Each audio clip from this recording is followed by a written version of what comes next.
আলাইকুম ওয়া রাহমাতুল্লাহি ওয়া বারাকাতুহু। সবাই কেমন আছো? আলহামদুলিল্লাহ, আমি ভালো আছি। আজকে তোমাদের সাথে শেয়ার করব পরিবারের সবাই একত্র হওয়ার মজাটাই আসলে আলাদা। খুব আনন্দকর একটা বিষয়। আমার ছেলে মেয়ে এবং বেআইন ও ছেলের বউ, মেয়ে, জামাই সবাই আজকে একত্রিত হয়েছিলাম। তো আপনাদের সাথে তাই শেয়ার করতেছি। আমরা বিকেলে বাসায় বসে সবাই চা খেয়েছি, আবার ছাদে উঠেও চা খেয়েছি। 2বার চা খাওয়া হলো 1 ঘন্টার ভিতরে। আসলে ছাদে উঠে চা খাওয়ার মজা আলাদা। আমি সাথে করে পান নিয়ে এসেছি, চা খাওয়ার পরে আমি পান খাবো বলে তাই।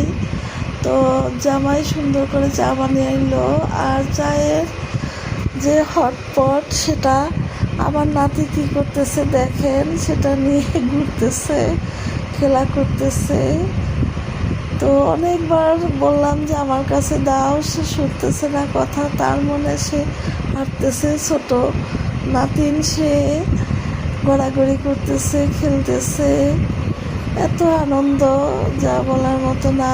আমার বড় ছেলে সবাইকে নিয়ে নাচানাচি শুরু করলো, বাচ্চাদেরকে নিয়ে। ও বাচ্চাদের খুব পছন্দ করে। আসলে তেমন একটা সময় পায় না, কি বলবো। আর যাই হোক, যতটুকু সময় পেয়েছে অবসর টাইমে আমাদের বাসায় চলে আসলো।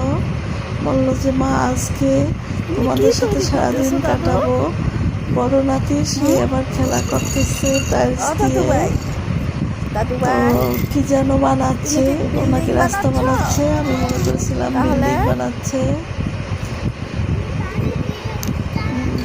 তো সুন্দর করে একা একা খেলা করতেছে। আসলে বাচ্চারা খোলা জায়গা পেলে হাঁটাহাঁটি, দৌড়োদৌড়ি, এটাই ওদের অভ্যাস।